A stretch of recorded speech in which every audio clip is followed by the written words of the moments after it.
All right.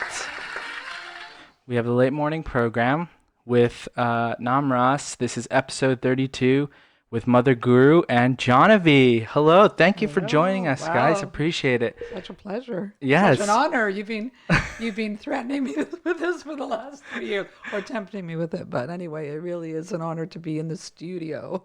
Yes, yes. So, I don't know if anyone saw our last episodes, but they were a lot based on kind of like issues and things like that. But now we're back to our regular scheduled programming of interviews of interesting people. So we have my mother-in-law, Mother Guru Charna Padma here, and we have her daughter Jahnavi, my sister-in-law, my daughter-in-law, my sister-in-law. So, I wanted to just talk to you about your journey in spirituality and in Krishna consciousness. So tell us where you grew up and about that. It feels a little like I know. artificial because we always talk, Yeah. but Yeah, it's okay. bear with me. I told you that I'm not a controversial devotee. I'm just a basically very simple, straightforward devotee. That's so. exactly why he asked you. Exactly, But right? I have had quite a few adventures in Krishna consciousness, so maybe we can share some of those. Sure, of as we course, go of on. course. Start Yeah. at the beginning. But let's all start at the very beginning. The very beginning. Well, I grew up in Winnipeg, Canada. There's a few exalted devotees come from there. Like who? Well, there was Padma Pani Prabhu, who used to preach with Tribhuvannath in the Middle East. Mm-hmm. I believe he lives in Vancouver now, somewhere. And he was actually in my class in high school. Really? I didn't really hang out with him. Little did I know that we were both going to become god brothers and god sisters. Wow. And then there's Vyasaki also. No way. Yeah, I did not know that. Did you know that? Yeah. Yeah. Vyasaki Prabhu. Yeah. Wow. And Mother Sangha. Well, Mother Sangha, yeah, she's in England now. But yeah, when I first visited the temple in Winnipeg, Shivaram Maharaj was just a brahmachari at that time. Right. But it was after I had made a journey to India, to Vrindavan, and I came back to little old Winnipeg, which was a very conservative, cold kind of place, and searched out the temple, Right. little house, and Yeah. Faulty connection. Oh, do you hear like It's going in and it's out. going in and out, right? I don't know why. so yeah. So Shivaram, actually, he was from Montreal, but yeah, there was lots going on in Canada at the time. Wow. But I didn't join in Winnipeg. Took me Oh, wait. Wait, You start just- from the beginning You though. just said, yeah, Don't- because you jumped to like devotees and then you were like, and I Okay. already Tell us come tell us back about in. your parents, tell us about your siblings. Oh, okay, yeah. So I was born in a quite large Jewish family, but not particularly religious. My parents, they came from an age like through the war, when there was a lot of economic development going on. So for them to make money and to become prosperous was more important than being religious, even though their parents were actually, like, one of them was like a rabbi. And so, but for them, it wasn't so important. But for me, growing up, they sent me to a religious Jewish school. They sent all my sisters and brother, but none of them could hack it. I was the only one that actually showed real interest and kind of stuck with it. So that was all my primary school, and it was religious. It was half day Hebrew, English, and Do you remember one of the prayers that you learned? Just so we know. Don't get- Just so we know you actually went. Not just saying that. No, I do remember all those prayers. They stick with you. Those early Yeah. childhood prayers, and I, I've cherished that and kept that. As a matter of fact, I still have a friend, very dear friend of mine, who lives in Winnipeg. She's not a devotee of Krishna, but she's a highly spiritual person, and we kind of went through that spiritual journey together. Although she didn't become a devotee of Krishna, but she's a really highly evolved spiritual person, and we still kind of talk. So yeah, it was only What? I just think the mic might maybe What? move over slightly that way because I think you're going out of the range Oh, really? every time you move your head. So if it's just more, Oh yeah, look at it. See, it's turned. Yeah, sorry technical difficulties here. yeah, that's better. That's better. So when I then went to a secular high school, that was a little bit of a culture shock, but I did have my some close friends with me that did that as well. And yeah, I was searching spiritually, and I felt like I didn't really get. Why were you searching? Like, what was it I don't about know. spiritual life that made you I search? used to like stand in front of my mirrors in my bathroom at home, and you'd get all these like images of yourself, and I remember like looking in the mirrors and saying, "Who am I?" Really? Like, I was looking at all these images of myself, but not really identifying with me as like in the body, and just kind of going, "Who am I?" And although I had some very dear friends, I didn't kind of feel like hanging out with kind of the regular kind of cliques and groups of friends that you could used to hang out at the corner block and all that. I mean, I had a very sound, stable, and happy childhood, but I had this deep kind of yearning within. Hmm. So, and I guess a part of it as well was a desire to mix with others. Like, you're probably not familiar with growing up in a Jewish neighborhood and very close to it. It's very nurturing, but it was very, you must stick with the Jewish kids, and Right. that's who your association must be. Right. Right. I guess maybe we get a little bit of that in Krishna Con. We give our kids a bit of that in Krishna consciousness, but Just a little bit. just a little bit. But I can't relate so to when that I at all. went, huh? So- Yeah, so when I went to secular high school, it was kind of like, I'll stick with these guys and this. But I actually had a desire to learn about different cultures and mix with all different people. And when I finally got to university, I kind of like exploded. I was reading all kinds of literature. We started with the Baba Ram Dass Be Here Now and the autobiography of a yogi. I read the Bible. Was that like the hippie era? I guess. I mean, I'm just kind of on the edge of the hippies. Like I was like on the The end or Late. the? the late. Oh, the yeah, late, okay. The late, yeah. Right. mid 70s to late 70s, probably, right?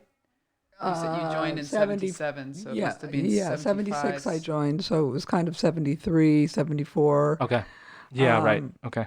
And I mean, there had been so much had gone on before I kind of entered into the, I mean, I remember as a young girl seeing Hare Krishnas on the street in Winnipeg, and I said, like, Winnipeg's a very conservative place, and I remember seeing them on the downtown. I think I must have been only about 12 or 13, and I remember thinking, they're a little bit strange, but it made an impression on me. Right. Like, little did I know that Maha mantra actually entered into my heart, and Wow. that's why I so much kind of believe in the power of Harinam and going on Harinam, because I know that I really feel in my heart Right. that was like the beginning of, the explosion of, Right. or my Bhakti Lata Bij, sprouting up. So so did you go to college after Yeah, you? so I went to college, well, university, and after the first year, I said to my parents, I want to take a year out. What were you And studying? I was studying a Bachelor of Science degree in nursing, like, to become like a, it's a bit more than a nurse, so it's like a Bachelor of Science degree. But Right. to be honest, like the first year, they put us in with the old people in an old people's home, and I guess I'd never kind of worked with elderly people before, but I found it like shocking to see that at the end of your life, what you become, that you need to be fed and you need to be bathed just like when you were born. And to see how undignified it was for these elderly people. Those are some like kind of deep realizations for a young person. I mean, it's not completely, that people don't have that, but it's like a rare thing. Watch out behind you. Yeah, Well, it one was, of the reasons why elderly homes exist is often because people may not have the facility or the ability or opportunity to care for an elderly relative in their home. Right. So it can be a little, not to say, not to make it sound too bad, but it's a little out of sight, out of mind. Like we have that sort of society. Thank you.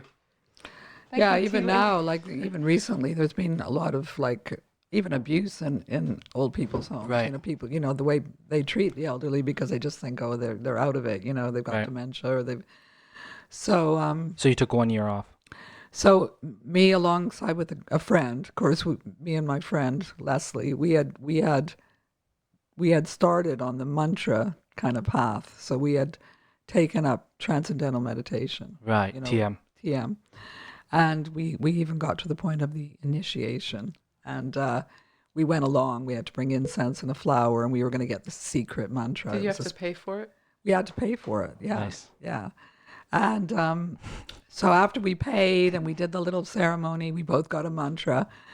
And yeah, and at the end of it, we were like, oh, what? You know, it was supposed to be secret mantras. We weren't supposed to share it with each other, but we shared it with each other. And we're like, hey, we both got the same mantra. We got ripped off here. We were each supposed to get a unique mantra that was. Oh my God. Yeah.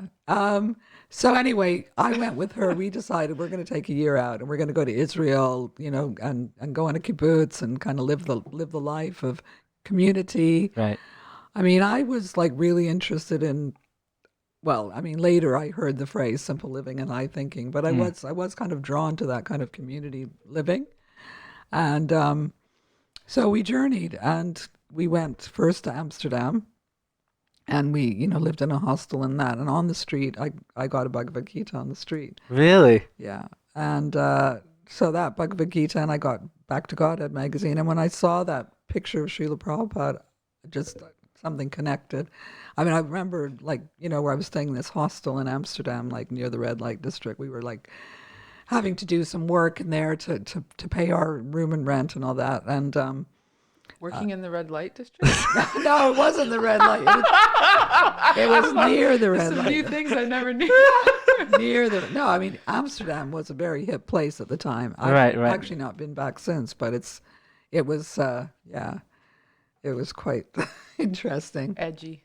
It's was amazing edgy. how many devotees got books like in these like areas like Amsterdam and London and stuff. There's just like a massive like explosion of like of books and devotees and stuff. I mean, at the time, it really was, and I thankfully got drawn in or caught in on the wave of book distribution after that when I finally joined. But Right. anyway, to continue the story. Sure. Yes. Amsterdam and And then the Bhagavad Gita, I mean, I had, I'd asked my rabbi questions. I had read all these different books, but when I read the words in the Bhagavad Gita, it just like, oh my goodness, like it answered so many questions. It just, Really? like, finally, I'm getting answers. I mean, I remember asking the rabbi, and I had a nice relationship, but, I kind of said, what happens to you when you die? And he said, well, if you ask 100 rabbis, you'll get 100 different answers. And I was kind of like, that's really not satisfying. Like, isn't there one answer? Like, Right. isn't there an answer to this? So anyway, we traveled all around Europe. And after I had met the devotees in Amsterdam, everywhere we went, we had this Eurail pass. And every train platform, there was like Harinam. It was like a mystical thing. Like, are these guys following me or what? Oh my goodness. It's just like the devotees were just appearing everywhere. So we then carried on our journey. We went to Greece and then we flew to Israel. And we were staying with my cousin there for 1 or 2 nights before we went to the kibbutz. And one night it was just, I have to say, it was kind of like, for me, a mystical moment, but it was thundering and lightning out. And I just had this epiphany, like, oh, I've got to go to India. I've got to go to Vrindavan and see Krishna. And Wow. my dear friend who, we had traveled together. We both came from very, protective families. I said, next morning, I'm really sorry, but I'm not coming with you to the kibbutz. I'm going to go and try and get to India.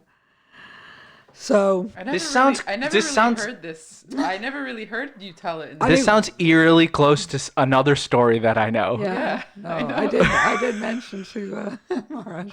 Yeah. I'm talking about Radhanath Swami's Yeah. the journey home. Yeah. But anyways, continue. This is amazing. When I read his story, I was like, if I did that same journey, I can relate. So That's fantastic. Actually, my friend Leslie, we are still friends today. And Really? she visits me in London and she forgives me and, kind of makes a few cracks about being a Hare Krishna. But yeah, Because you left her. I left her and, I the didn't. next day. The next day, I left her, and I was pretty fearless then, but I traveled on my own back to Greece, and I met a friend that I had met at Amsterdam. There again, it was like a mystical thing. How, like, out of the blue, we connected at the docks. Right. Was it at the docks? Anyway, it was somewhere where we had to find this magic bus that went from Athens. And tell about Stephen as well. Oh yeah, that was another thing. Well, that's another mystical. It's Krishna magic, definitely, 100%. Well, my cousin Stephen, I kind of ran out of money. Shout out to cousin Stephen. I love him. Hi, Stephen. Hi, Stephen. Love you. We love you. So yeah, I've got a picture, and Stephen's got it as well. But I had kind of gone broke, and I was just at this Post office or something, wasn't it? main square or something in Athens, and like out of the blue, like from Winnipeg, my first cousin, He just shows up? we just ran into each other. What? I was looking pretty hippie-ish by then. Like I had this crook, like this wooden walking stick, from the islands of Greece, and I had like big hair, afro. Oh my gosh. And he lent me $200, which I've never paid him back. So, but I hope I get It's paid it coming back. soon, Steve.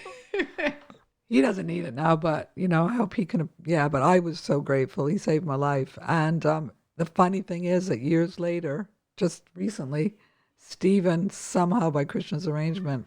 Tell that story. Oh my tell the God. story. Tell that You tell story. the No, but I'll remind you of it. But I think you should continue in the flow. I'll remind you of the Stephen Okay, story but we after. have to tell Yeah. that story. That story is outrageous as well. Yeah, that is. So we took the magic bus. We caught the magic bus. So there's something called a magic bus? Yeah, I mean, it doesn't run anymore.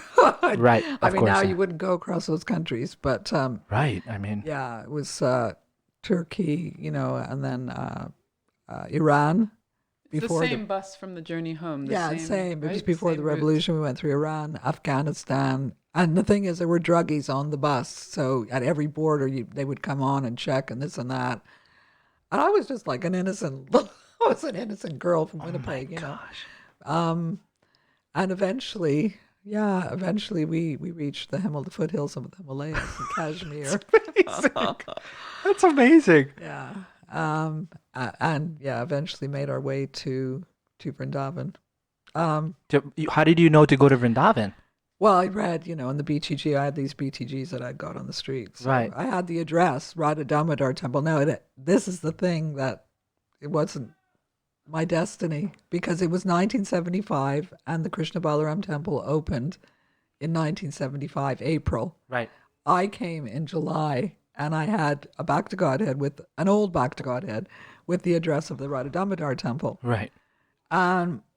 I don't know, like I was dressed in Western clothes. I would have thought that the, rickshaw people would say, oh, ISKCON something. Right. They didn't take me to that temple. They took me to the Radha Damodar Temple. And it was like really hot. It was July, just before the July. monsoons. Oh my gosh. I God. would, And we got to the temple, and there was just like a chowkidar, like sleeping on a bed, like the deities were shut. And the person I was with was really struggling with the heat and all that. And he didn't want, they said, oh, we'll give you some water, but darshan's not till 4 o'clock or whenever. yeah.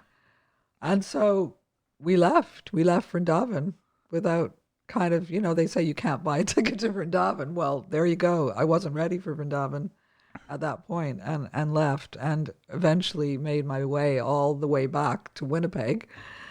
That was You flew from India, or did you? flew from India back to Amsterdam, I think. Okay, okay. Yeah.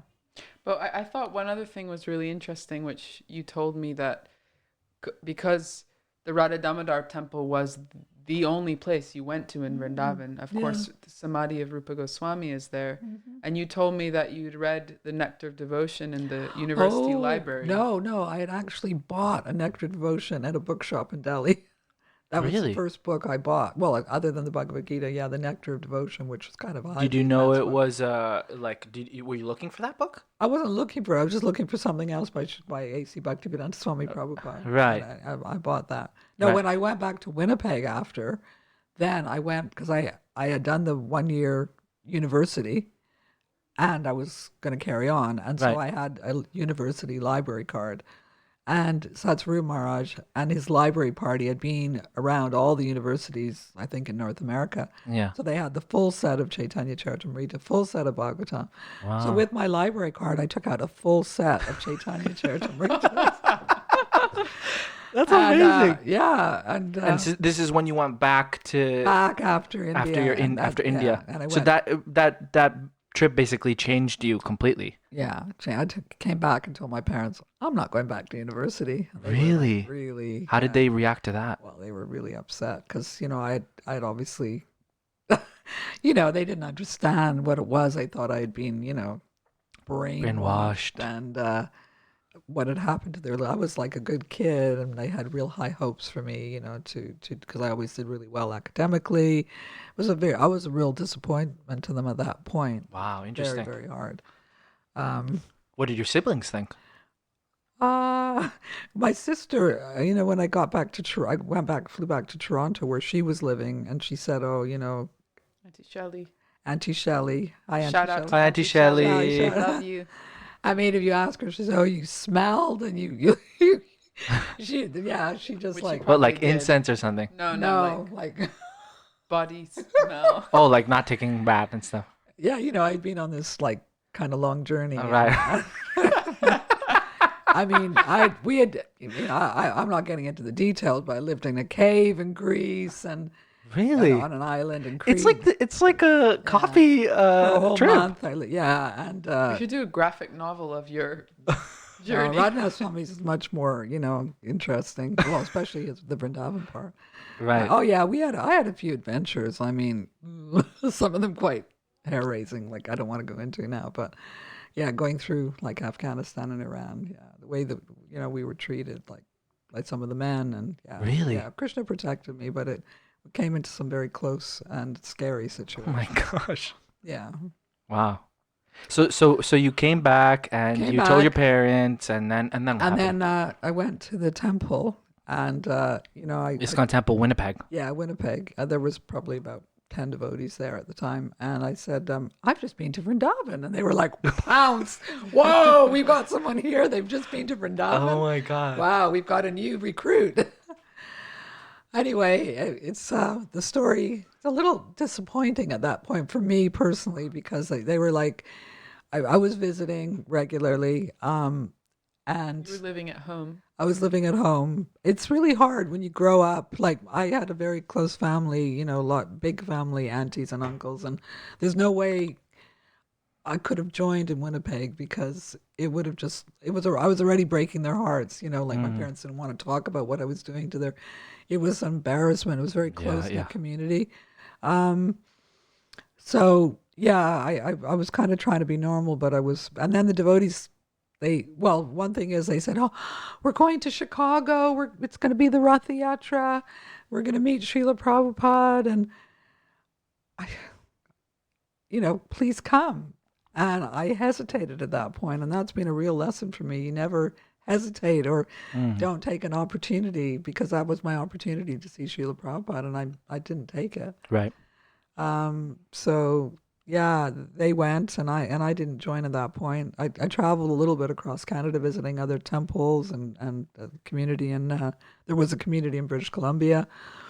But eventually the devotees left Winnipeg because of their kind of Sankirtan tactics. They were kind of got a bit of bad publicity, and it's a very small place. Right.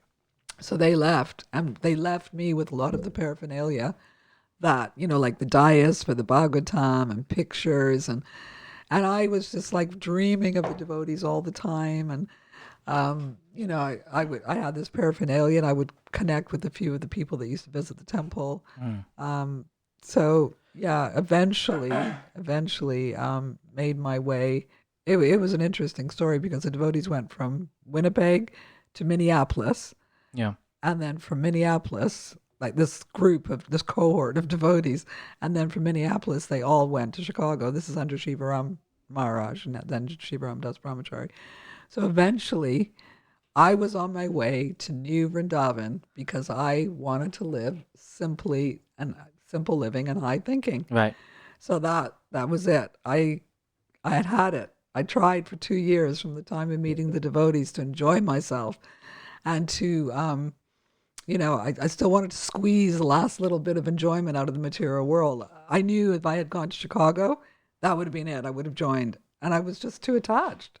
I wanted to travel, and I thought, I can't do it. Mm-hmm. So, but eventually Krishna didn't let me enjoy, and I was just always hankering, to be in the Devotees Association. So when I finally went on my way to join the community, and New Vrindavan was really thriving at that point. I mean, Right. I had to go through Chicago, and so all the devotees from Winnipeg were in Chicago. And then they said, well, well, just stay here a little bit, just come with us. We're doing book distribution at, O'Hare Airport. And I was like, okay, little bucketine, Wendy, I'll come with you. The first day I went out, I did bigger than anyone else. Really? And they're like, okay, you're not going anywhere. Oh my God. Please stay with us. So, I mean, that was, I guess I joined in 1976. Yeah. And I got initiated in early 1977. And, Right. The year Prabhupada's departure was in November. And you were in Chicago when you got initiated. Yeah. Right. So I got initiated, and my dear Mother Manjwali, Haribol Mother Manjwali, she was there at Haribol. my initiation. And She was at your initiation? she was at my Was she in Chicago, like, Yeah, serving there? it's her husband. She wasn't serving, but her husband, that was part of his zone, Oh, really? Midwest. Yeah. So, Really? Oh, wow. I didn't know that. yeah. Okay. It was Yeah. initiation by a letter, right? It was, Right. yeah, I mean, her husband, it was, yeah, I was initiated through a letter. Right. And, I'm just pointing that out because I always found it amazing that you never actually physically met Srila Yeah. Prabhupada. Right. Because many devotees, these days we expect to at least have some personal interaction with our spiritual Right. master, and the concept of dedicating your whole life to serving somebody that you've never physically met Right. is beyond most of us, myself included. In some ways, it's hard to relate to. So I always found that very striking. Yeah. I always say how fortunate you all are to have, your Guru's Association, because I've been serving in separation, but I've been so fortunate in my life to have close association with some of Srila Prabhupada's dear, disciples who have served him personally and have had Right. a lot of his association. Right. Right. And so that has just been like a touchstone. Like, for me, it's been like, they've brought Srila Prabhupada, alive. And also, more recently through his books, which we can talk about later, but Sure. reading his books, yeah, I really feel his presence. So you full-time joined in Chicago. Yeah, so I full-time joined in Chicago, and it was every day book distribution, but we were with on the airport every day. I think 6 out of 7 days a week. We got Sunday off for the Sunday feast. Really? And but it was exciting. I have to say, it was probably some of the best times of my life. We were with Vaisheshika Prabhu, Pragosh Prabhu, Tripurari Swami, who wasn't quite a Swami then, but Right. and we were all like a Sankirtan team going out every day to the airport. The men were in one terminal, ladies were on another, Right. and Some of the biggest numbers of books and things in the whole country were in O'Hare, right? they were, and everybody wanted to come and distribute in O'Hare because it was like, Chicago is like the hub of America, I think, is in the Midwest. I mean, it's a very famous airport. Yeah, and Prabhupada, O'Hare Airport. So, and a lot of famous people came through the airport, and Tell the Muhammad Ali story. yeah, I got to distribute a book to Muhammad Ali. Really? Yeah. Tell us about that. I mean, my memory is so bad, but I remember speaking to him, and he was very, You great. stopped him? Did you just walk up to him? Somebody said, "There's Muhammad Ali," so you take the opportunity. Wow. Ran up and stopped him, and he was very gracious, and he, accepted the book. I think he gave like a $5 donation or something like that. Wow. But yeah, that was a wonderful moment. We had some amazing adventures. When me and Tulsi went to LA together in like 2015 when we were traveling, when we told the devotees in LA that Tulsi was your daughter, so many Prabhupada disciples were telling us like, she did the most books. We were even afraid to approach her because she was like the best book distributor ever. Like when she would like do like so many a time, and we were like so scared of even like being like, you were like, and we had some big crush on her and everything like that. Oh, really? I didn't know. Like that one. Anyways, who told us that? Surah Prabhu told us that. Surah, And so you were like the best book distributor of the time, right? There were lots of it, but Chicago was like leading. At that time there was like a big. Prabhupada had put so much of his life into these books, Right. and and they were coming out so quickly, and he got so much pleasure from reading these Sankirtan newsletters.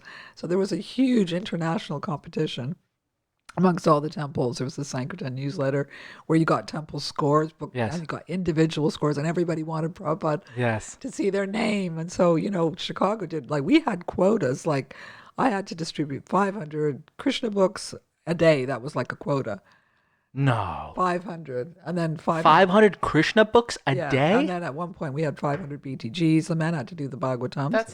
That's So that's it's like flying out. And you wait a minute. How many is that per hour? How many hours would you go? Probably go out like we go 12 out to 14 hours? We go out. Well, I mean, Shivaram, he always tells his story, but he was really kind to me because he gave me my own car so I could go out at 6 in the morning, whereas most of the devotees were going out at 8:30 in the morning. That's how you got your score up. I wanted a head start. And Oh my at Christmas gosh. marathon time, we'd sleep at we'd get a room at the hotel across the way at Airport Hotel, so we could be there. Such a focused, like, so how long did you do that for? Well, that I did from, I guess, 76 when I joined, Yeah.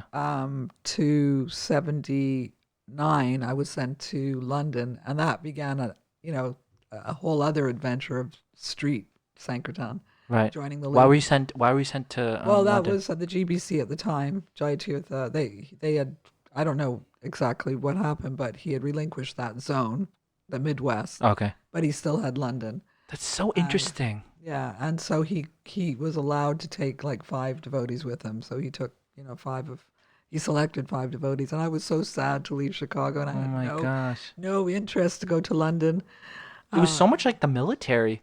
Like You did like what you if were told. You did what you told. Like if you had to be posted somewhere else, then you had to get up and leave and go. Yeah, no, exactly. I didn't want to leave, I mean, yeah, I guess I could have, but no, it was deemed as, not being respectful to your authorities. We had a wonderful team, and, the Didis there, Kishore Kishori, they're absolutely beautiful and merciful to me. And I hope to get back there one day. It's been a long time. Hopefully will. But yeah, I didn't know what wonderful things awaited me in London, but I had struggled a lot in London, like settling down to the ladies' Sankirtan house. We had a little ladies. So you were living by the manor. That's a temple. In London. We were living in a suburb. Oh, in London, in the city. Yeah, Okay, the okay. city. It wasn't even near to the temple. It was a suburb called Clapham, which now is a very affluent area, but then it was kind of the dregs. It was, Really? I'd never seen a place like that. It was yeah, and we just lived in this house with no heating, and we'd have to leave at 3:30 every morning to get to the temple right at Londonishwara. All the ladies, and then from there we'd do the morning program and then go out on the streets of London every day. But yeah, that was, and then later on that Sankirtan party moved to near the manor. But And then enter Kripamoya Das. Not quite yet. not quite, Not quite yet? because well he was in Africa at the time. He was there at the beginning, and I kind of like, well, got a little attracted. Really? And he went and did 2 years, and I was, pretty much into my service. Right. We had like loads of adventures, which I won't get into now, but what I can say is just, it was such an amazing experience, just kind of being focused on and praying, to be an instrument of Srila Prabhupada's mercy to distribute these books. I felt the empowerment coming. It wasn't from me, but it was an incredible energy that I felt, the connection with people and giving these books and getting into situations where, and if you ask most Sankirtan devotees, they'll tell you, like, when you're really in the zone, you do things that you would have never, like, I probably would never, I'm shocked that I did, like, getting into like big concerts backstage with ITV passes, ITV is a television station in England, but it's Right. ISKCON television. Right, We right. made these fake passes and got in backstage, and then oh wow, Basically taking big risks. taking big risks, but feeling the protection of the Oh my Prabhupada. God! Tell the story of. Oh, actually, maybe you don't want to tell. Which one? Oh, now you got to tell it. No, it's not. When the Pope came. Oh, well, we weren't really distributing books then. Yeah. Leave that one. Yeah. It's for later.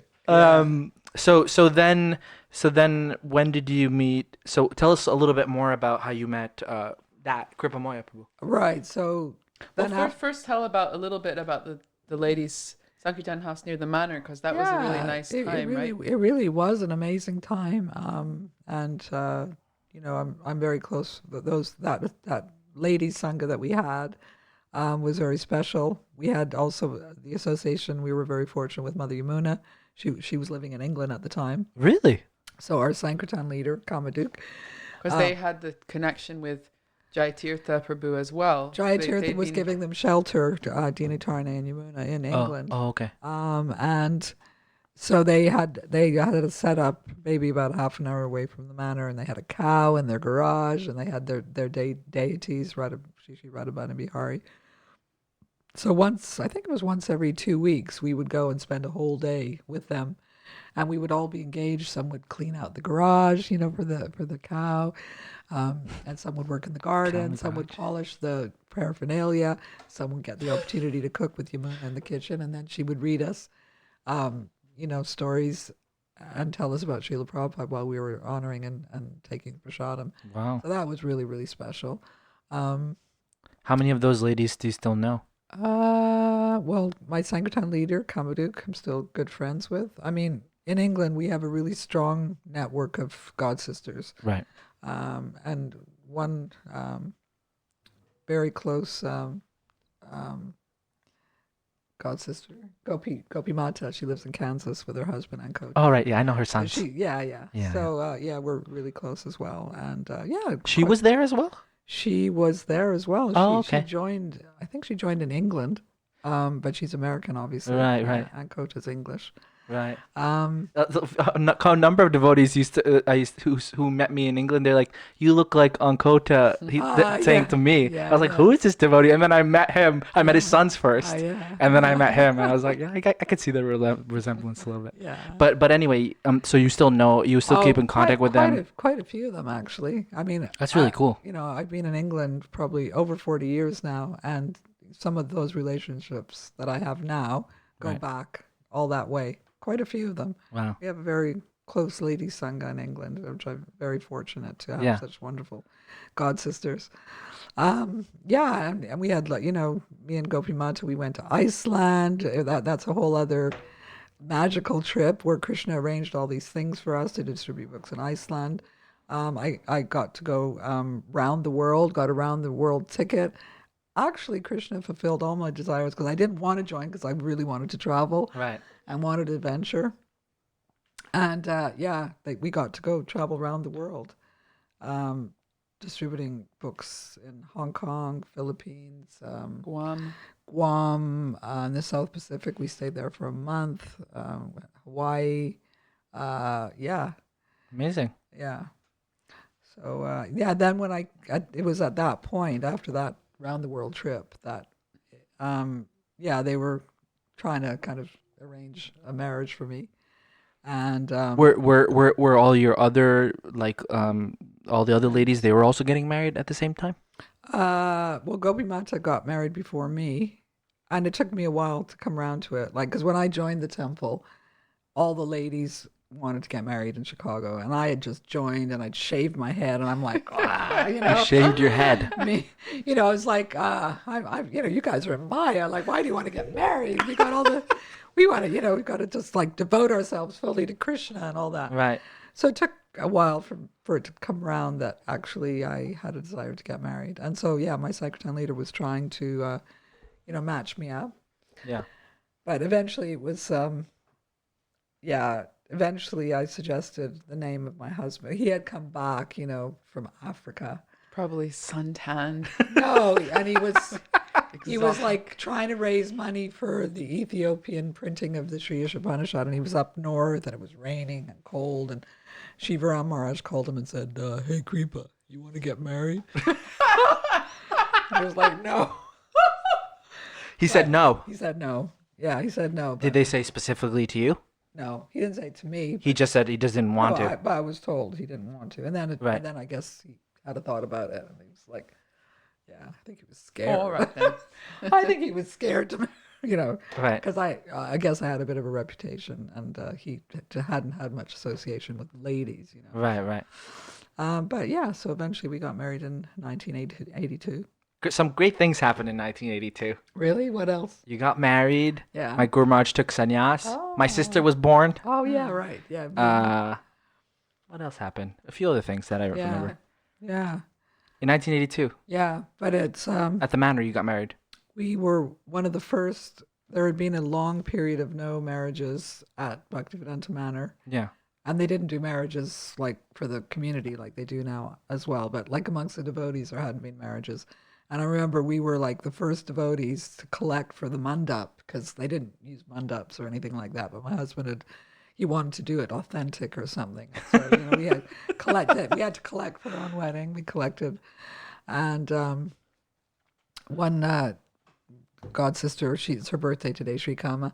She made my flower arrangements, and my dear friend Sarvamangala, she helped me buy a sari, and so we had it was actually a congregational wedding because we were doing Namahata then, Okay. which was a congregational preaching. So we made our wedding into a program. It was a program.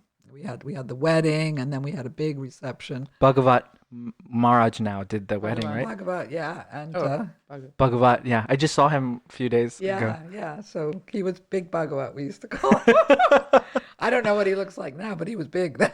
Right.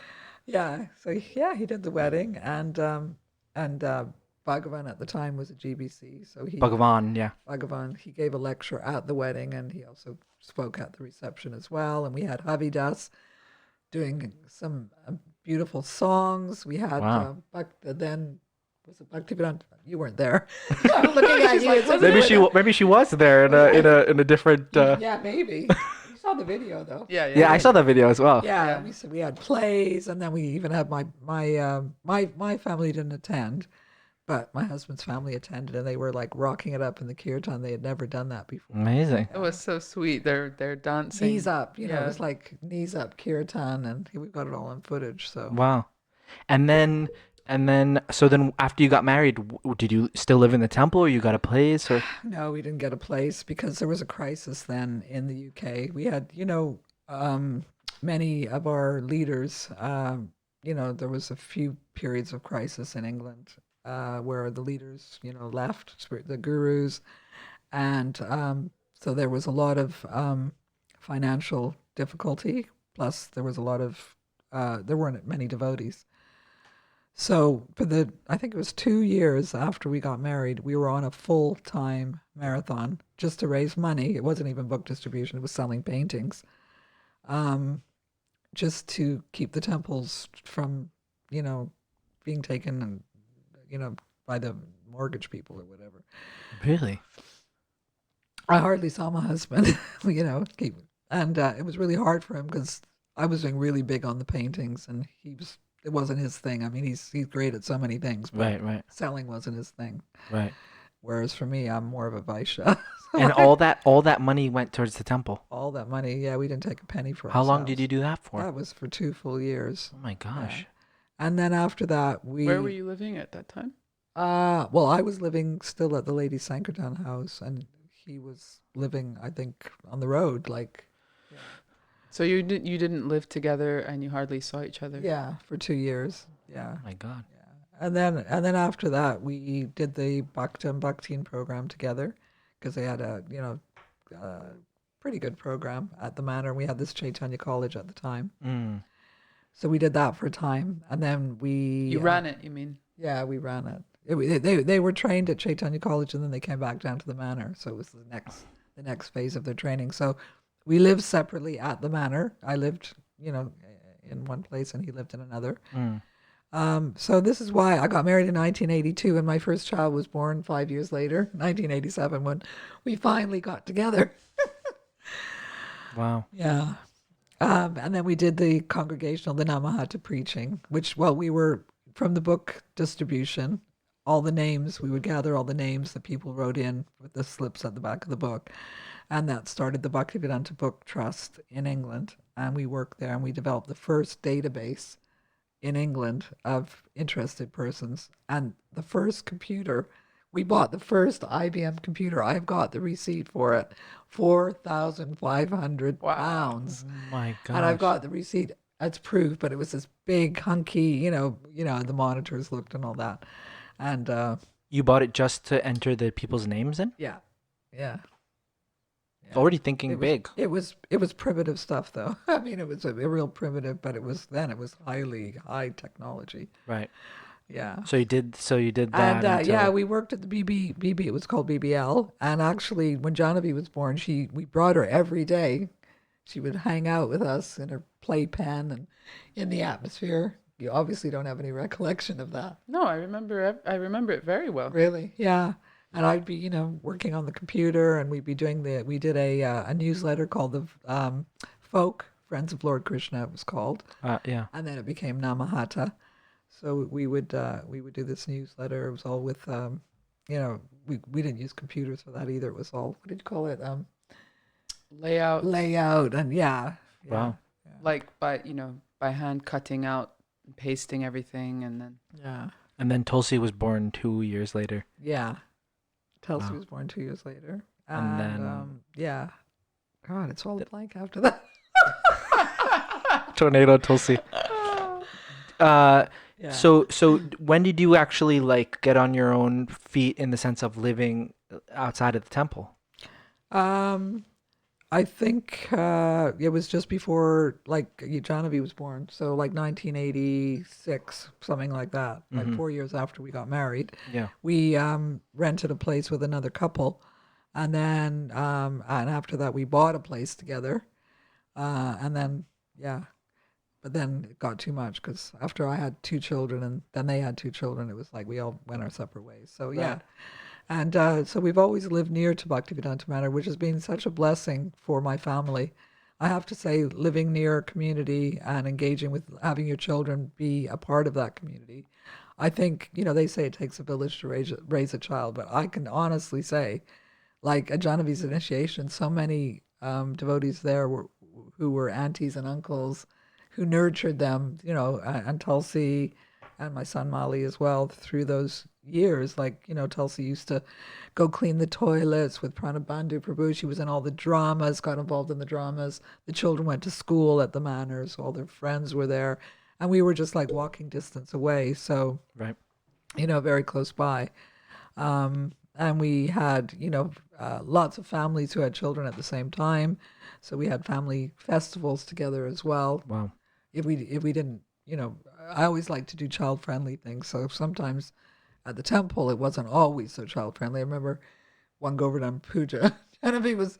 She almost got crushed, as everyone was Oh my God, I remember that. circumambulating Govardhan Yeah. Hill.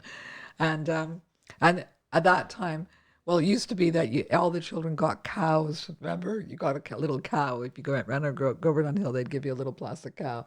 But these days, you can't even get anywhere near Govardhan Hill. But I remember, she was really traumatized. So I thought, oh, let's do our own Govardhan Hill festival. So, we, I guess. Wow. I just remember being in the sea of bodies and being like, help! Like I couldn't see any. This was at the manor? Yeah, in the Right. temple room. And now they yeah. don't do Because it in the temple. over the I think during the course of my early years, Bhaktivedanta Manor it's always been on an up, but definitely there's a distinct difference from my sort of baby and toddler days till 10 years old. Like Right. it really spiked. Like things just got bigger and bigger every year. Pretty much, it was exponentially growing. Even so that now, like, my son says, it's not the same Bhaktivedanta Manor that I grew up in. I know Right. now it's really big, with the Haveli and all that. So when did you shift over to education? Yeah, so I guess that was like once my children were, growing up, and I didn't realize myself that I had an interest in, because you have to choose your career so young in life. They're like, you have to choose your options and this and that and kind of work out what you're going to do so you can study at university. And I found it all quite bewildering along with, my spiritual quest. So it took me a while. I worked out that the nursing and the medical path that my parents wanted me to go on wasn't really for me. But it took me a while to realize that actually I was really inspired by education. And I think actually it started. I visited a community in British Columbia, and this devotee Rochan, he had a daughter. She was only 5 years old, and I stayed overnight there. And she was kind of preaching to me, like I was like kind of a new devotee, and she was like she was preaching to me, and I was so like amazed that this 5 year old could discuss such deep philosophy at 5 years old. It really touched me. And so, raising my own children, I was trying to create wonderful experiences for them and educate them, be an example. And when they started school, I felt like I wanted to be a part of their lives. Right. So my journey into education just started helping out in the classroom, and then later on got involved more in administration and management, and then more in teaching. But I didn't actually have the qualification. So years later, when I kind of got to be the principal of the school, I kind of went back and got 2 bachelor degrees, in early years education and in just education, primary school Wow. management and development. So, yeah, that's been a huge part of my Krishna consciousness for the last 20 years. I mean, I did say I was going to leave after like Mali, my son, left, but somehow I didn't. It's probably stayed another decade or I something. think I But you stayed. did recently retire from that service, right? Yeah, I've just last year retired. Wow. Well, just like in July. Yeah. And so how long was that in education? How many years was that? It's a good 25 years. Wow. Yeah, 25 years. Amazing. And I think a lot of people might ask you, how did you raise your children to be like so interested in Krishna consciousness? Like we have Jahnavi, Tulsi, and your son Mali. They're all like very thoughtful and they grew up with good values and ethics and things. So what do you think played a part in that in that? well, one thing I do believe is What are you gonna say? through all the Oh no. what do you think I'm going to say? No, just say it. Just say it. These children are Vaikuntha children. No. What I was going to say was, we were, by Srila Prabhupada's grace, engaged in the Sankirtan Yagya, and that's a Yagya. Like, we offer things into the fire and this and that, and, but like, Yagya means sacrifice. it was a sacrifice. I Right. mean, believe me. I mean, it was blissful, and it was like incredibly, well, felt incredibly connected. But it was really tough as well. I mean, every day I would go out on the street or in the airport, I'd be like, you have to, just pray like anything. And you get things thrown at you, you get put in prison, you get so many things happen in the early days. We were arrested constantly in the streets in London, had to go to court. So I believe that through the performance of the Sankirtan Yagya, Krishna blessed me with these wonderful children. That's one thing. But another thing is, and I don't want to sound preachy with this because I know everyone's, at a different place in their life and does things in their own way. But as I've been reading Bhagavatam recently, and I'm rereading with my god sisters, and we're up to the middle of the third, or almost to the end of the third canto. Yeah. But at least 6 or 7 or 8 times in Prabhupada's purports, he's gone on about the Garbhadan Samskara. He's stressed it. It's a scientific process. And so we did, in a simple way, Right. pray for these children to come, and of course the philosophy is there that these devotees are waiting to take birth, their Right. last birth in the material, hopefully their last birth in the material world. And so through prayer and through performing the rites in a way that is, prescribed, this samskar, so that's one part of it, the prayer and the sacrifice and all that. The other thing is, and I don't know, like if you would agree, but we didn't really force our children to do anything. We just tried to, practice in our own way and engage them in ways that we could. I think just giving love and stability to your children is a huge contribution to their being. emotional, spiritual, and physical being. Being stable, steady, loving parents. Because, we've seen a lot of kids I've seen a lot of things through my time in education, and a lot of children whose parents have for some reason or other split up, or they've kind of, they've not. It affects them in different ways, and Right. sometimes they throw the baby out with the bathwater. They're like, well, that's what Krishna's consciousness is all about, and it's caused me this pain, and so I think that's a great thing that we were able to be there for our children, and Right. we've been married 38 years now. So Wow, amazing. yeah, so That needs a sound effect. yeah, I was looking for it. Hold on a second. Oh, here we go. What do you think? What do you like? That's really good advice. From your perspective, what would you say affected your interest and your commitment to Krishna consciousness or spiritual path? Well, I think everything that my mom said. Definitely, the environment is one thing. When you can have friends and family who are on that journey,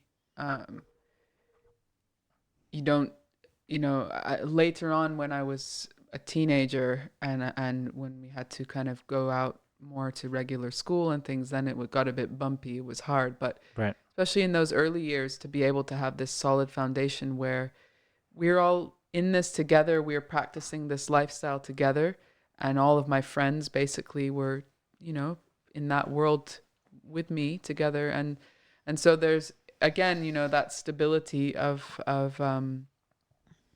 identity and very great number of positive experiences and impressions, along with, I think, I feel particularly with my parents that I don't know if it's just who you are, but I don't feel that it was ever, whilst we were somewhat in a bubble, like sometimes I'll speak about, the fact that at a certain time we were really at the temple every day, and we didn't watch TV, we didn't listen to pop music, like at a certain age. Later on we got started, we found our ways to do things. I allowed you a little. a little bit. But I lost my train of thought. What was I saying? About what we gave you, like. Oh no, but yeah. But despite that, you were very broad-minded and also wanted to expose us to so many different things culturally. Like I mean, now looking back, or over my life when I've looked back, I know that we really didn't have very much money or facility in a certain way. Yeah. But we had a very, very rich childhood experience. There was so much, there was so much interaction with all different kinds of people. And my mom's very good at, seeking out free stuff and bargains. And, like whenever there was like children's events, or like at museums or libraries, or, taking us to beautiful places in nature and camping. And it was just like a very Balanced and also very stimulating in so many different ways that weren't just defined to our Hare Krishna sort of world. Right. And I always felt, particularly with my dad, like, with my mom and dad, I had different kinds of relationships. My dad is, very philosophically minded and interested in different religious traditions and things. And I always felt like we could just talk about anything, and I could ask about anything. And it wasn't like, nothing would be kind of weird to Interesting. get into. So there's that sense of, on one hand, this very natural flow of, this is how we are, and we're happy in this way. I see my parents are happy doing what they do. I wake up every morning and hear them chanting japa in the morning, and that's like that's literally how I wake up every single morning. And they're offering their food, and it's just, this is just the way we are, and it's not like something that's like, oh God, why do we have to do this? Like, it's just, we're happy doing this. Interesting. But then also there's a breadth of like, oh, this is how other people think, this is how other people live. We're just experiencing different things in Right. an open way. I mean, I came from a Jewish family. My husband came from a Methodist Christian family, and we, because I had that experience of where my parents were, trying to keep us. We tried to expose it, to help children see Krishna or God within all traditions, and the breadth, as you say, of the culture of the world, and yeah. And particularly, like, I mean, I know maybe this is a side note, and it may be less related to Krishna Bhakti specifically, but I just feel like in whatever way you had the facility to, which I think is common for most parents, in whatever way they have the ability, they try to see what their children are inclined towards and just in a gentle way encourage that or facilitate that. Right. So I felt that we always had that to whatever our means were. And so, naturally, therefore, you look back on your childhood and think, wow, I'm so grateful to have had that childhood. And that gives, I think, it gives a very favorable springboard to then say, okay, well, this is what I've had. Do I want to go more deeply into this on my own? And I know, like, at a certain point, it was very much on my own that I wanted to, discover more. And like, I started listening to, I had those old iPods, the really thick, heavy one, and I downloaded lectures and I was listening to them on my own. I wouldn't tell anybody. And it was like, I didn't want anyone to know because I didn't want anyone to be like, oh, you're listening to lectures or, that kind of thing. But that was the mood, that it was happy childhood and happy experiences. Right. Plus sorry, go ahead. Yeah. I was going to say a lot of music, like, Yeah. I remember, what was that program that we had that you used to dance? It was all music from all different cultures, and you all used to dance to it. See, computer program? Yeah. Encarta Encarta. Encyclopedia. Oh my God, I love Do you remember Encarta. that? I was into Encarta 98. Yeah. Encarta. Like you had to buy it in the big square box, Yeah. and there was a little CD inside. Yeah. The CD-ROM. Me and Tulsi used to scroll through and play all the little clips from all different traditions. That was a great We can encyclopedia. we can still sing most of them. Like Yeah. we remember all. It's those amazing. clips. Yeah. So throughout your spiritual life, in the beginning, your relationship with your parents, your brothers and sisters was a little, you could say, they didn't understand what it was about. Yeah. But then as time went on, tell us a little bit about like your relationship now with your siblings, or how did it develop from then till now? It's still developing, they're kind of discovering their spirituality just through circumstance. I mean, my brother's a teacher, and one day his school, he lives in Vancouver, one day his school visited the temple. And Vancouver? In Vancouver, he was like, and he met someone there. It was actually Mother Rachitambra, if anybody knows her, but She was one of my teachers. I think I met and Tulsi so, met her. Here he is in Vancouver, and he said, "Oh, my sister's a Hare Krishna. Her name is such and such." She goes, "Oh my goodness, I know the family." Yeah. He was like quite amazed at that connection, that here he is in Vancouver and someone knows his sister so well. Okay, now the time to bring in the Stephen story. Oh my God. Okay, if you're not listening, if you have been listening, listen to this story. This is amazing. Please go ahead. Okay, so Stephen, who my mom bumped into, her first cousin, she bumped into in Greece, who gave her the $200 at this crucial moment. Right. We were at a family wedding a few years ago, and he was telling us that he and his wife had just they like to travel and see different places. They live in New Zealand. They live in New Zealand now, and they went to India. I don't think we knew that he had gone to. I knew he or had you gone knew to he'd India, and he had gone to Calcutta. He'd sent a few photos from Kolkata. Yeah, but he hadn't said anything at that point. Right. So he said that they took this this Ganges boat tour, where they take you on like a tour boat and stop at different locations along the river. Maybe they set off from Kolkata, I'm not sure. And so one of the places that they stopped was ISKCON Mayapur, and I think they let them get out and like wander around for several hours, just exploring. So he met well, first he told us, I met these men. They were twins, and they were from England. Oh my And God. we were like Pakachangri and Jahnavis. If anyone doesn't know, they're some of the most senior members of that community, originally from England, but they've been there since the 1970s. Right. And they're just Respected worldwide. living legends, Yes. really. Yes. So, and then they said, they were asking him, so he said, "Oh, my cousin is," right? And he mentioned the Harrisons, and then they were saying, "Oh, we know that." He was really. No, he they was, said Jahnavi Harrison. No, that was somebody else. So then he was really amazed, and then he said, I think he met somebody else, and he said, "Oh yeah, the Harrison family," and they were like, "Jahnavi Harrison? She's like the Taylor Swift of ISKCON." and he told us that, he was like, "Is that true?" Like, and he was telling us all about that experience, and we were just blown away that somehow he ended up in that place.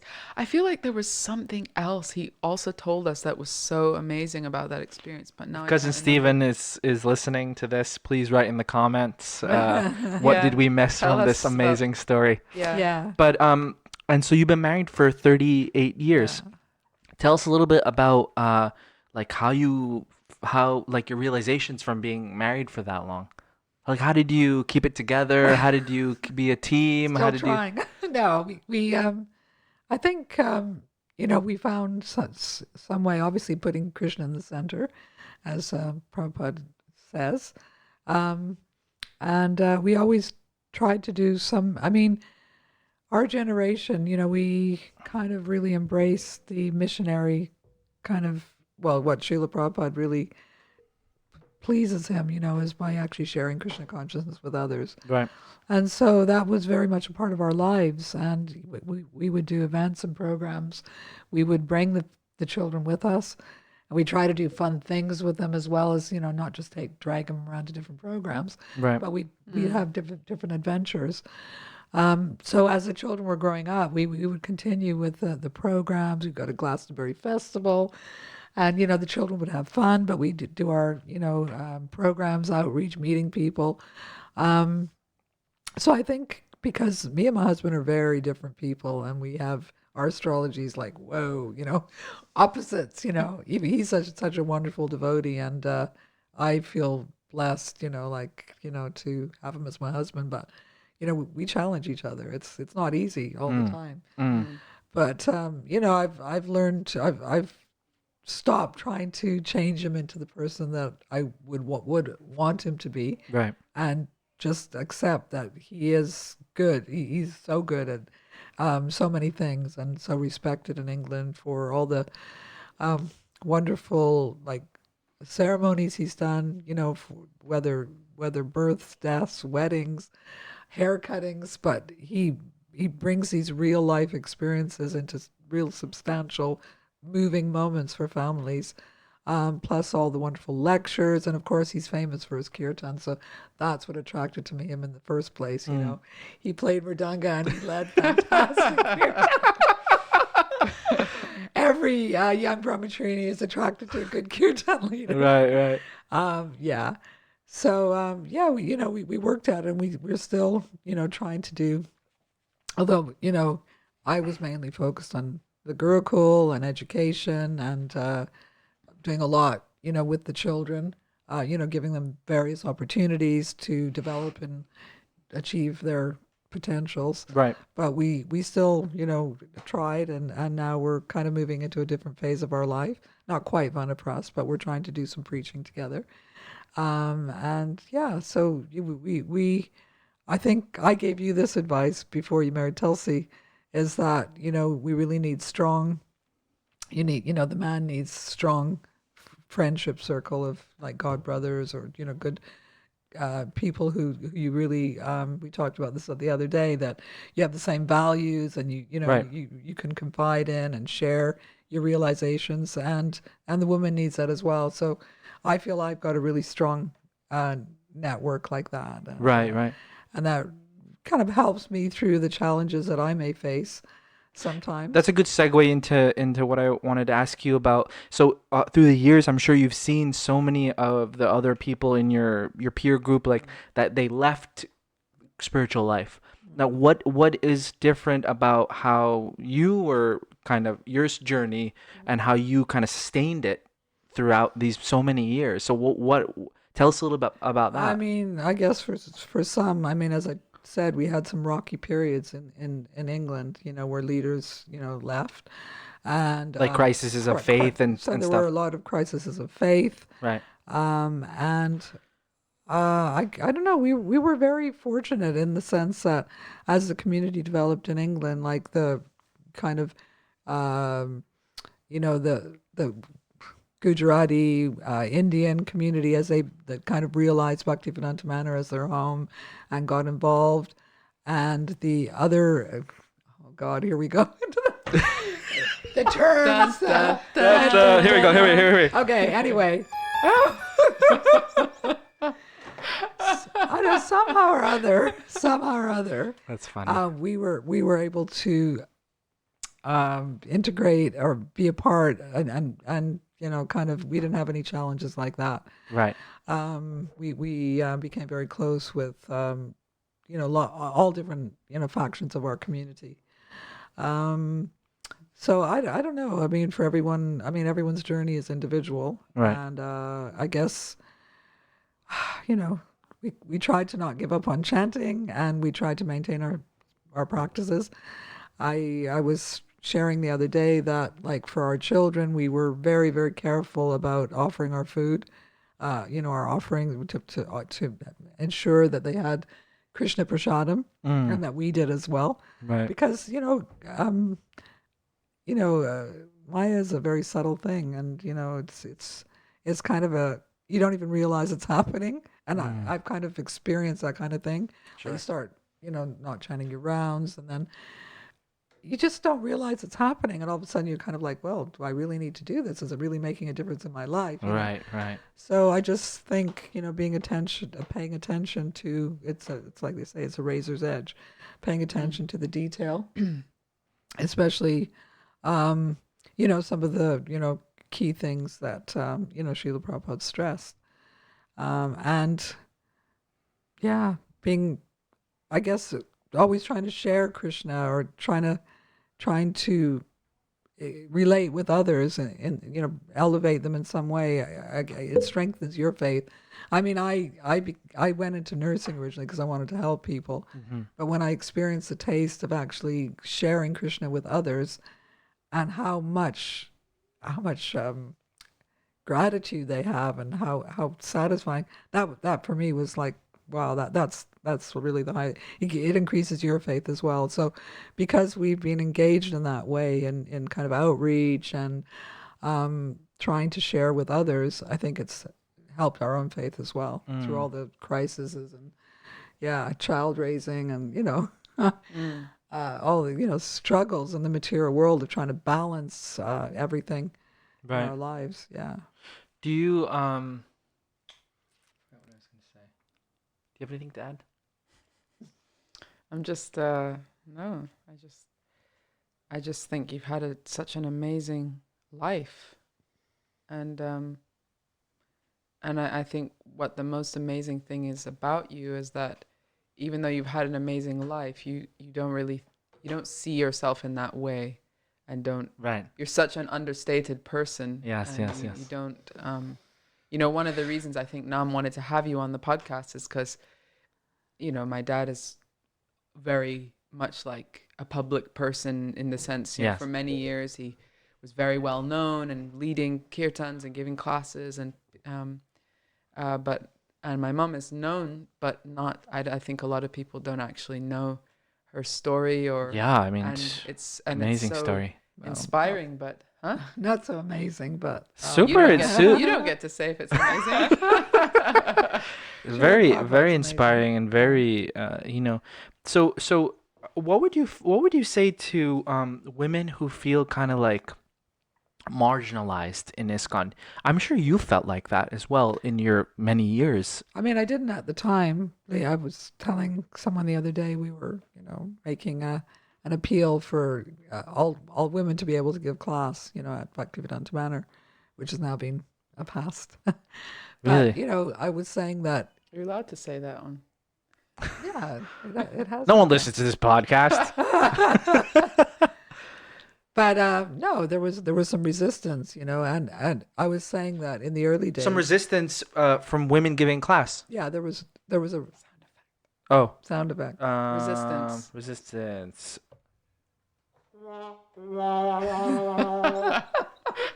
I love your sound effects. Yeah, there was some resistance from a certain faction of men in the community, brahmacharis. Brahmacharis. No, for various reasons, and they were pulling. No, up I mean these I can girls. understand that. I can understand Yeah. it, but then but also it sounds outrageous to say that the women can't give class as Yeah. well. Like, Well, especially because Srila Prabhupada really encouraged women and not just women but young. Like I was. the issue was young women.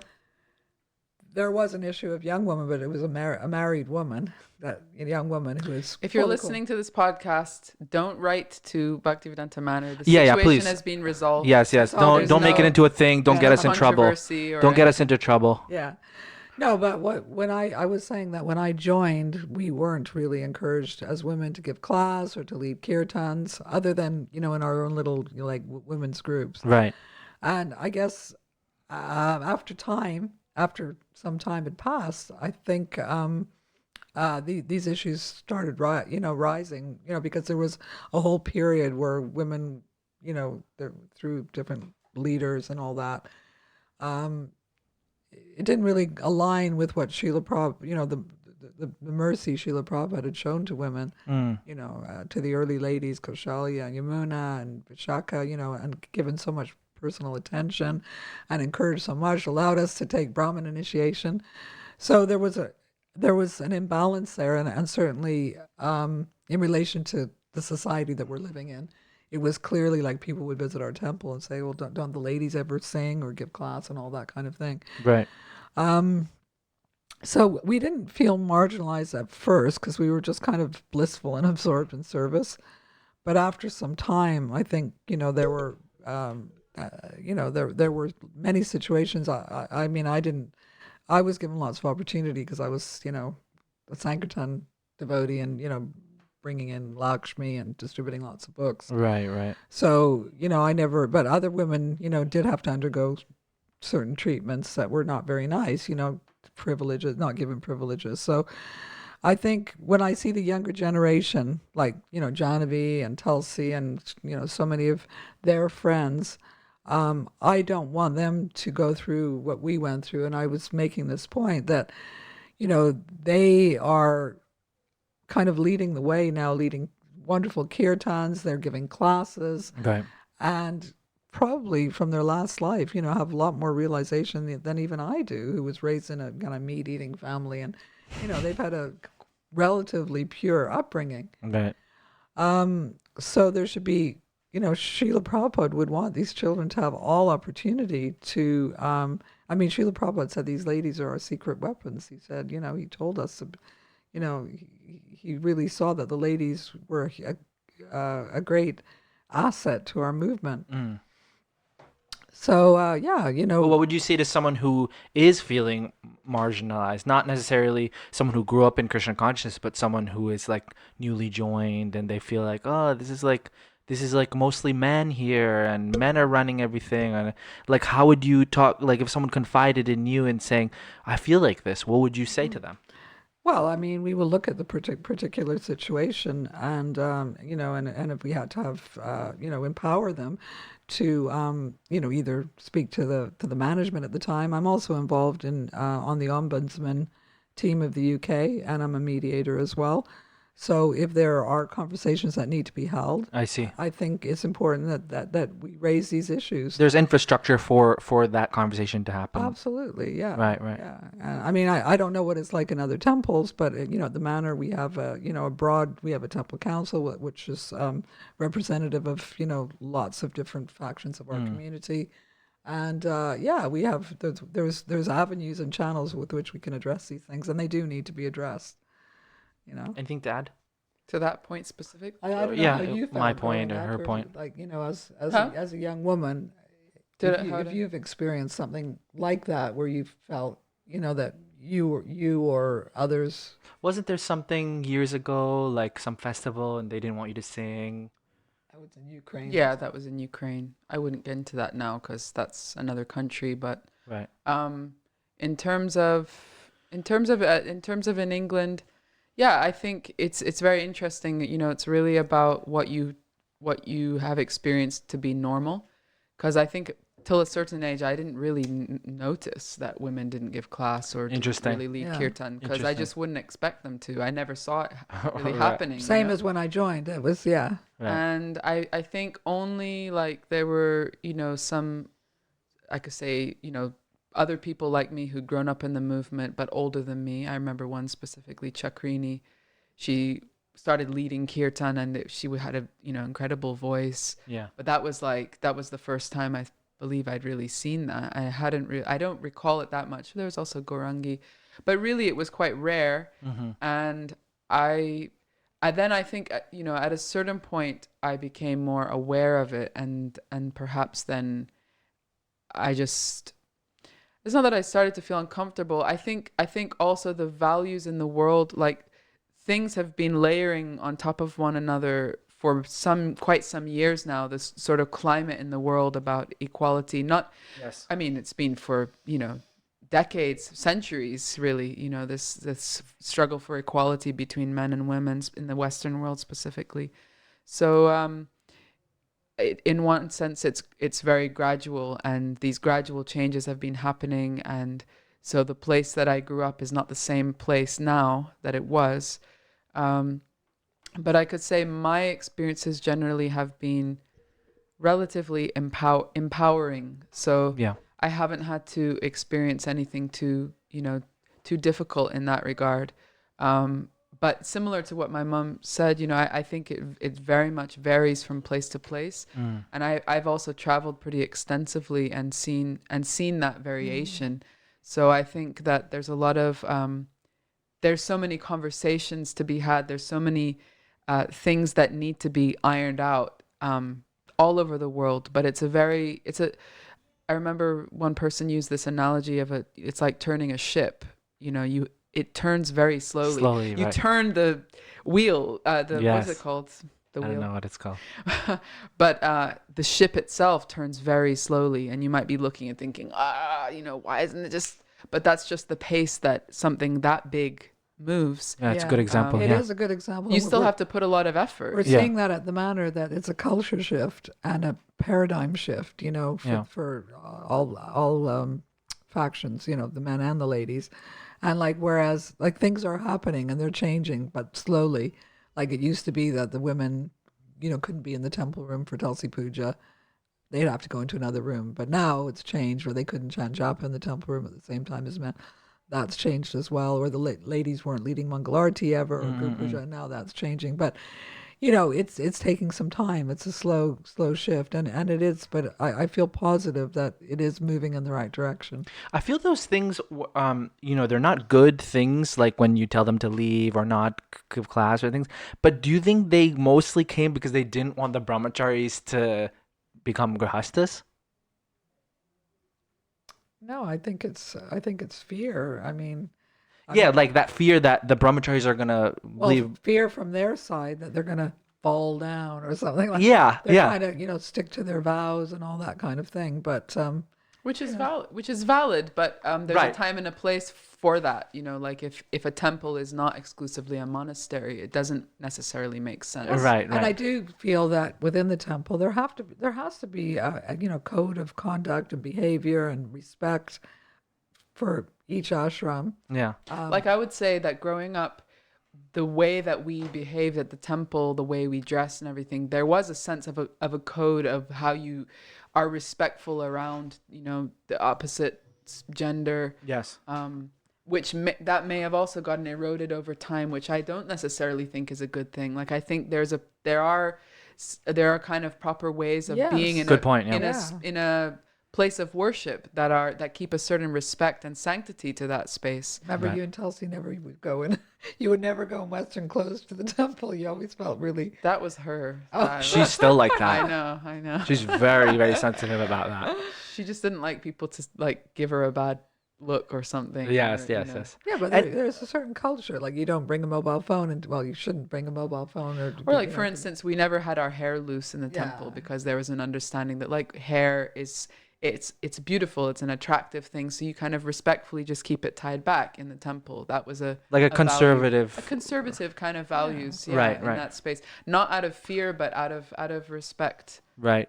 So we're getting close to our time, but this has been really awesome. I want to ask you one last question. What would you like to see? What direction would you like to see ISKCON to go in? Well, I can answer that very, very, clearly, because I know I saw the other day there was a petition that over 65-year-olds wouldn't. I don't know if it was a real thing. I disregarded it. Shouldn't be on the GBC. Well, no, of course we have to respect the wisdom. Did it say that? Yeah, there was a never heard that. petition to. The whole GBC is gone then. I don't know if it Maybe was that was the point. real, but the thing is, I would like to see our younger generation being given opportunities for leadership, being trained in the succession. I remember in Swami once he was talking, at the Friday night kirtan that we have at the manor that the youth, young people have, and he was saying, "Come on, we were 19, we were opening temples, we were giving classes, we were, pioneering in different countries, Yeah. and you guys are all like, in your 30s or some in their 40s, and they're still, there's you guys are you're all so intelligent and you're very committed in your ways and you're in tune with the world. You're having to live and work in it, and so I don't know. My understanding is there's only one kind of thing. Manaram is on the GBC as a youth minister or something. No, yeah. No, I brought up that point and someone messaged me and said, no, there is a Gurukuli who's like a full-on GBC member, but they wouldn't tell me who it was, Right. which is kind of weird. Anyway, continue, please. But yeah, so I would like in my lifetime to be able to hand over the baton. And I mean I've retired from my active. I've had the experience of handing it on to someone younger than me. But yeah, I would really like to see you all kind of embrace Srila Prabhupada, because Srila Prabhupada's ISKCON is very dear to us. And it was, Srila Prabhupada said, it's my body, that he established this organization. But I think, you all have very fresh ideas of how to make Krishna consciousness relevant. I don't want to always be saying, we're 10 steps behind. I'm always saying that, Srila Prabhupada brought vegetarianism, we're 10 steps behind veganism and, kirtan. So yeah, I really want to see the young generation empowered, your generation, and that's the way it should work, Yeah. But I don't know if it's fear or what it is that, we're all there as elders, but we're kind of clinging on. Yeah. I'd like to, encourage my viewers and my listeners to find like a senior devotee that they can like talk to and kind of uncover all these like different gems that you just told us, like, because otherwise we wouldn't know all these things, that like you're very quiet and you're very kind of to yourself, and like you were saying, like your dad is more like a public figure, and I think it's very inspiring if the older generation kind of gives advice and guidance to. I think that's something's missing a little bit. I mean, that's Not just in your like your guru, but also like a shiksha guru, like kind of get that that closeness and that guidance that you can from someone older. I mean, I try to do that myself, like at the moment I'm on the Brahmatrini Council. I try to, really, help the young ladies to It's wonderful. have a wonderful experience. That's wonderful. And I'm open now. Don't all call at once. But We'll put your yeah. contact in no, there. but I am seeing that Krishna is guiding me in that service of just kind of, helping and supporting, especially young mothers and yeah. Before, actually, no, make your point, and I want to ask you a question. Well, it's two things. It's Sure. one point and it's a question also for my mom. So you Okay. want to ask Yeah, a let me question ask you first? first. How has it been in short? How has it been to have Mother Guru as your mother? Perfection. You're a very What's concise person. You're very articulate. Like, say something like in a. Don't make me cry. No, I'll she's my cry hero. nervously. She's your hero. Yeah. Aw. That's wonderful. That's simple as that. We all need heroes. Yeah. I'm just like What? Yes. incredibly blessed. I'm not As just am saying I. that for the camera. Yeah. I was going to say two things. One thing is that I feel a really shining thing about my parents is that throughout my life, I've seen them be very personal with so many hundreds of people, from these different people that we used to travel around the country to nurture these different Namhata groups Right. to the people in the community. We've always been engaging with people and I see my mom still do that in so many ways, whether it was with the children in the school and their parents she was always getting involved in people's lives and always trying to be there for people in so many different ways. And I feel that such a person is an unsung hero because we Yes. need people we depend on people like that.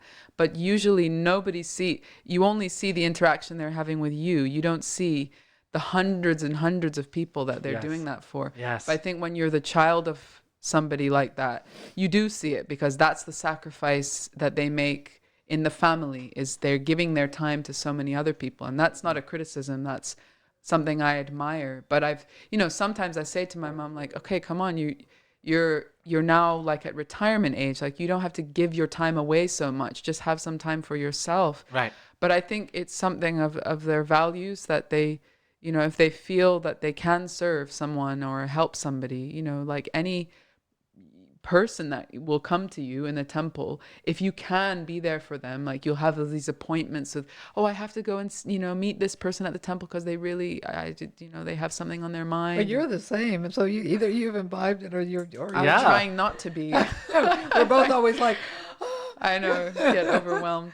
But I learned it from you. I really feel. I think that's what our movement needs. And I think if we can learn anything from seeing a person like that is to try and have that quality a little bit for ourselves in our own lives to understand what a difference it makes just to give a listening ear and a loving heart to somebody. Yeah. It's incredible what happens in a community when everyone's behaving like that. And I just from the small way I see my parents have done that over the years. They used to correspond with people by letters before emails. Amazing. Hundreds of letters every year. I just remember, I would always, one sound was waking up to them chanting japa. The other was the keyboard typing. Like I'd always hear my mom typing because they were typing letters and this newsletter that they used to write. So Amazing. that value for people and for relationships is extremely important. But that was one thing I wanted to say. But I wanted to ask you, because this is something that I don't think anyone would think to ask you, but I think it's a really important question for especially people who have been practicing for so many years, is about your relationship with the holy name. Because I noticed my mom, many people think kirtan festivals are like for the young people, it's a festival like Radhadesh Mellows. Oh, it's so boisterous, it's for the young people. But my mom just loves to come and she'll sit at the back. And then when things really get going, she starts dancing and she's leading all the girls dancing. And she's like the most, enthusiastic of everybody. Yeah. But she always is very deeply absorbed in the kirtan. And I find that very striking because many times people feel absorbed in something that they think they could get some recognition for or some attention or appreciation. That's just human nature. So I know that's not that you can't lead a nice kirtan, but that's not what you're there for. You really relish it very deeply. So I just wanted to know about, because you mentioned, seeing these people, the devotees in Winnipeg, and hearing that sound. How is that sound vibration, how is your relationship with that sound, those words, that mantra, changed over the course of your life, and where do you feel it is now? I mean, I think through the wonderful, I mean, we had some wonderful kirtaniers as we were growing up, you know. But the kirtan festivals, you know, I think I heard someone say the other day, I feel like sometimes I could just die in a particular, who was it? But I think you were That's saying. what you always say. I always say No, that. I was saying that sometimes you feel like you just Yeah. Yeah, you were die saying now. that. She was You saying were that. saying Yeah. Yeah. that, and I feel the same way sometimes, or sometimes I'll say to, oh, She always you know, when says, I'm "Please play this one at my funeral." yeah, no, on my deathbed, On my you know. deathbed. But I find Madhava yeah, Prabhu, if you're listening. through the potency of these amazing kirtans, it really goes deep within my heart, and in a way that, yeah, you just have to raise your arms, and it's like you just feel like you want to send that vibration out to the world. And what a world we're living in. I was just saying the other day, your children, what are they going to have to face in their lifetime? Like Kali Yuga progressing, like who would have thought we'd be in a situation we are now? Yeah. So, you know, the holy name is, and I've seen the power of the holy name. I've seen the power of prasadam on, you know, closed hearts. And I've seen the power of the holy name as well, the transformative power of the holy name, the healing power of the holy name, and the illuminating power of. I've experienced that. And I want everyone to experience that. The shelter of the holy name. Do you feel it's very tangibly changed for you in the course of your life? Like, do you feel it's deepened, or it's just a sense of relationship? I mean, it's deepened. It has to be in one It sense. has deepened, and also just because I'm also connecting more with Srila Prabhupada's books, and Right. that at this point in my life, I'm having a chance to actually dive in. I mean, I'm just swimming on the surface, but I'm trying to dive deeper, and through the reading of Srila Prabhupada's books, and deeper within my own sadhana and practice.